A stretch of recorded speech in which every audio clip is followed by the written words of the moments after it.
Hello everyone, good evening সকলোকে আশা কৰো আপোনালোক সকলো ভালে আছে মই এতিয়া বৰ্তমান ঠিকে আছো আৰু বহুত দিনৰ মূৰত ৰেচিপি এটা দিম বুলি ভাবিলো আশা কৰো আপোনালোকে ভাল পাব আৰু আজি ৰেচিপিটো হৈছে লোকেল চিকেন আৰু হেতু বনাম জুইত একদম আশা কৰো আপোনালোকে ভাল পাব আৰু যদি ভাল পায় লাইক শেয়াৰ কমেন্ট কৰিবলৈ নাপাহৰিব আৰু যিসকলে নতুনকৈ চাই আছে সাবস্ক্ৰাইব কৰিবলৈ নাপাহৰিব তেনেহলে আহক ভিডিওটো আৰম্ভ কৰো বনাবলৈ লৈছো লোকেল মুৰ্গীৰ মাংস আৰু হিয়াও একেবাৰে জুইত যেহেতু ঠাণ্ডা দিন জুইটো ধৰা হয় সেইকাৰণে মাক ক'লো যে আজি মাংসটো জুইতে বনাও আৰু জুই মাংসটো একেবাৰে সোৱাদটো একদম সুকীয়া আৰু এয়া মোৰ ৰেচিপিটো আপোনালোকলৈ দিলো হয়তো এনেদৰে সবেই খায়েই তথাপি মোৰ ৰেচিপিটো আপোনালোকৰ লগত শ্বেয়াৰ কৰিলো আশা কৰো ভাল পাব তো জুইত ধৰি লৈছো ধুনীয়াকৈ একদম আৰু কেৰাহী পাতি দিছো ওচৰতে গোটেইখিনি বস্তু মাই ধুনীয়াকৈ যোগাৰ কৰি দিছে মই ধুনীয়াকৈ বনাম জুই একদম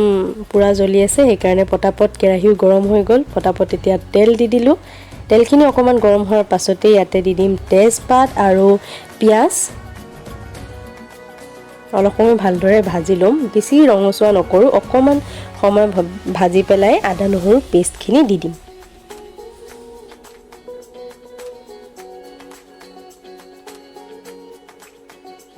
ইয়া অলপ ভাজি ললো তাৰ পিছতে ইয়াতে ইয়া দি দিছো আদা নহৰুৰ পেষ্ট সেইখিনিও ধুনীয়াকৈ ভাজি লম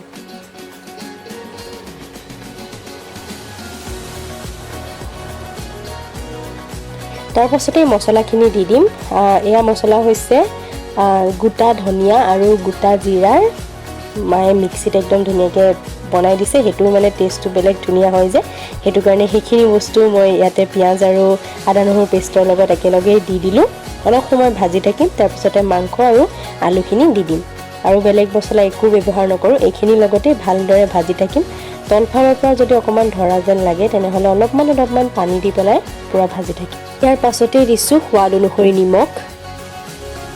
যেহেতু জুই পুৰা জ্বলি আছে হেতু কাৰণে অলপটো তলফালে ধৰি যোৱা নিচিনা লাগিব ন হেতু কাৰণে পানী দি দিম ভাজি থাকিব তেতিয়া হলে মাংসখিনি ধুনীয়াকৈ ভাজু খাই দেইও না যায় আৰু ধুনীয়াকৈ টেষ্টটো হয়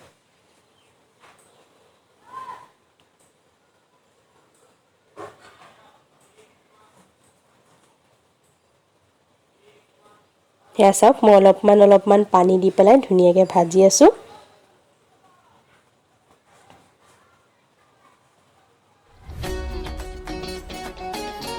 চাওক কি ধুনীয়া কালাৰ আহিছে এনেদৰে ভাজি থকাৰ পাছতে ইয়াতে পানী দি দিম যেহেতু ধুনীয়াকৈ ভাজ খাই গ'ল মাংসখিনি আধা ঘণ্টামান সময় ফ্ৰাই কৰিছো বাৰু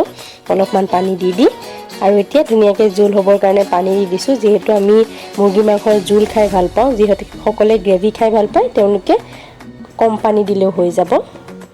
ইয়া ধুনীয়াকৈ উতলি গ'ল আৰু আমাৰ মুৰ্গী মাংস ৰেডি হৈ গ'ল এতিয়া সাৰ্ভ কৰি লওঁ সাৰ্ভ কৰিবৰ কাৰণে মায়ে বনাইছিলে মটৰ পোলাও তাৰ লগতে এতিয়া সাৰ্ভ কৰি আপোনালোকে নৰ্মেল ভাত আৰু